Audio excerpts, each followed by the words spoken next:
Hey, what's up, guys? Marshall Sparkman here. I'm a fellow veteran and a VA loan specialist, and wanted to talk about a topic that's very near and dear to my heart, credit. This is going to be a rather longer video than I would normally do, but if you're watching this video, more than likely it's because you have something happen to your credit and you need the info. So this video is going to be very detailed, and we're going to talk about the VA credit score requirements. Okay, so the first thing that you need to know on a VA loan is the VA actually does not have a minimum credit score requirement.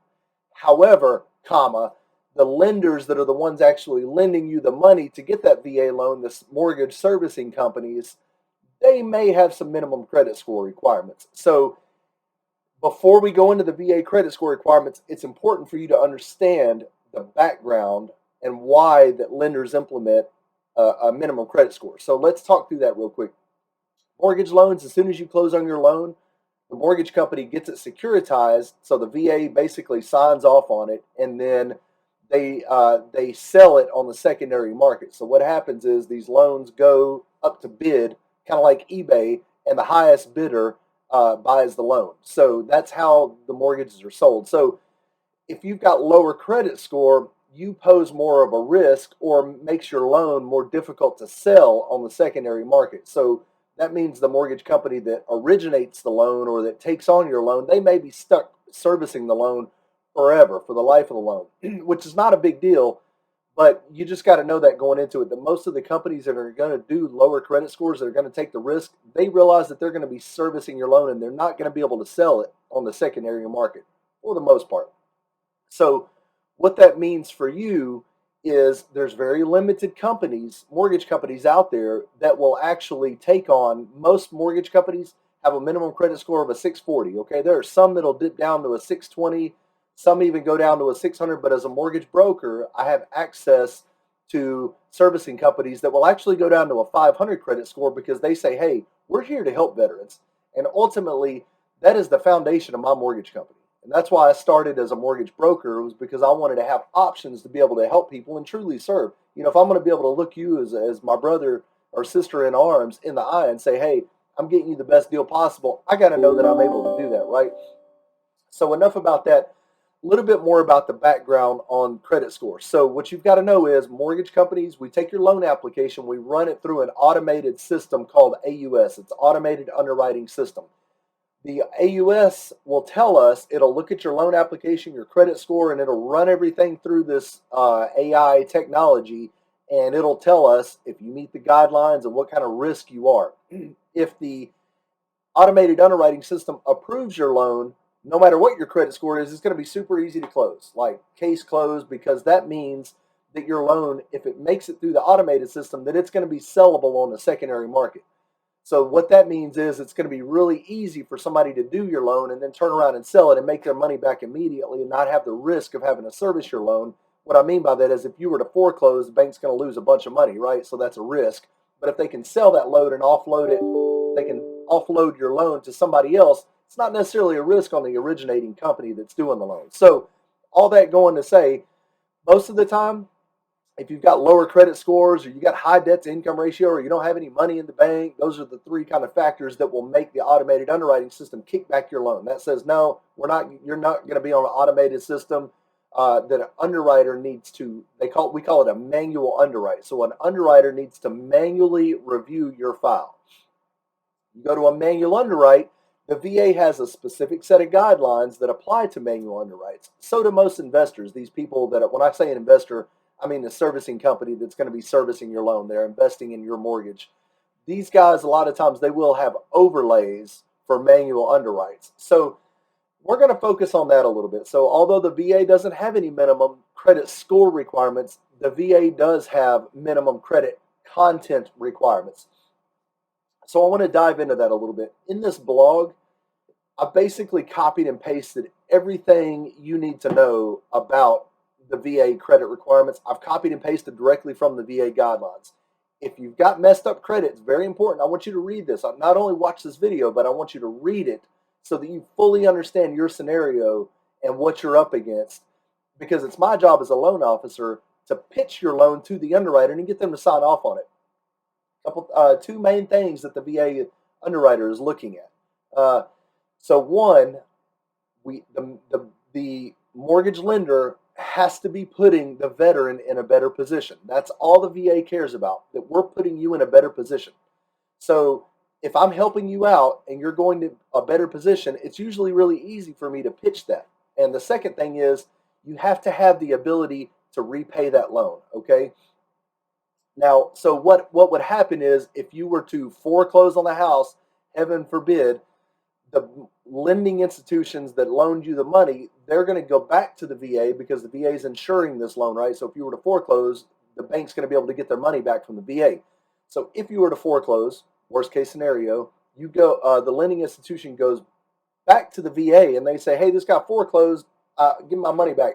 And the VA is going to go back to them and they're going to say, well, you have to justify why you gave them the loan. They're going to do a full review and audit of your loan.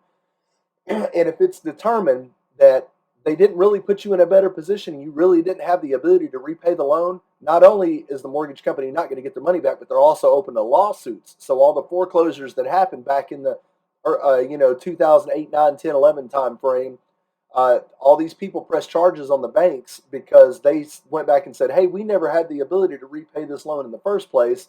And they went back and they sued the lending institution. So nowadays, the last thing any servicing company wants is to catch a lawsuit, especially when they're trying to help people. So you got to think these people are taking a risk on you, and they just got to make sure that they're covering their butts, right? So let's talk through it real quick.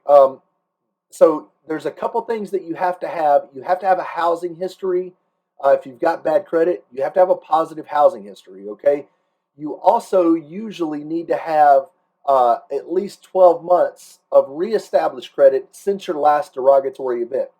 If something happened in your life and you're 12 months past it, usually it's really easy to overcome, unless if you've got a bunch of really large outstanding collections or judgments or charge offs. Now, the VA has very specific guidelines when it comes to charge offs and collections, and I've got them in the below link. If you'll click on that, you can actually read what the VA guidelines say. So if you've got adverse credit, you don't necessarily have to be 12 months past your last derogatory event on your credit, but it really helps. The VA, it becomes a lot easier for the underwriter to justify it. So basically, I've got to pitch your situation to the underwriter and say why I'm putting you in a better position. I got to prove that you have the ability to repay this loan. And number three, I have to show that you're a good credit risk. So we go to the underwriter, and I basically say, hey, X, Y, and Z happened. Usually I'll put together a really good letter of explanation on what happened. If we can document it, like there was a health issue or somebody died or you got laid off your job due to COVID or whatever the case may be. If it was a one-time event, usually it's really easy to overcome and get past. If it's not a one-time event, if you just straight up don't pay your bills on time, it's going to be really difficult for me to justify that and for somebody to take a risk on that. So that being said, it's okay if you've had bad things happen, but if now you're back on your feet, like you got out of the military, you had a big dip in income, but now you're back on your feet, you've got a good job, you're making income, you just got all this old stuff lingering in the past, that's really easy to overcome, man. I can sell that all day long to an underwriter. But some things that really help if you've got bad credit, what we call compensating factors. Okay, so let's talk about compensating factors. Excellent previous credit history is a great compensating factor. Number two, conservative use of consumer debt. So if you've got very little debt on your credit report, and that's why your credit score is low, all day long, that's not a big deal. If you have no credit, you're not going to have a credit score or a good credit score. Or minimal consumer debt. So you may have one credit card and that's it, and that's why your credit score is low. That's easy. Another fourth compensating factor is if you've got long-term employment. So the VA defines that if you've got 24 months or more with your current employer. Now, you don't have to have 2 years on your current job, but it is a strong compensating factor that I can go back to the underwriter and I can say, hey, they had all this stuff happen in the past, but now look, man, he's solid with his job. He's got 2 years there. He's conservative use of his credit and all that stuff is in the past, and we're getting past that, and we're really helping the veteran. We're putting him in a better position because now his mortgage payment's going to be less than his rent, and it's giving his family some stability. I can sell that all day long to an underwriter, put together the perfect letter and you're going to be in a house. Okay. Another fifth strong compensating factor is having a little bit of money in the bank. If you have the VA defines that as at least 2 months of liquid reserves. So if you've got in your checking and savings account enough money to live off of for at least 2 months, that's really good.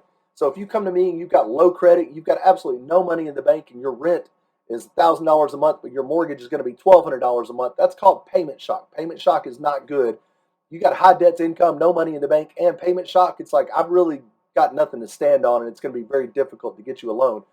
But if you're going down negative payment shock, so your monthly mortgage is going to be less than your rent, that's a strong compensating factor as well. Another good compensating factor is if you're putting down a little bit of money. The VA says if you're putting down 5%, and the investors look at that 5% down as, hey, he's got a little bit of skin in the game. This is going to be a lower risk deal.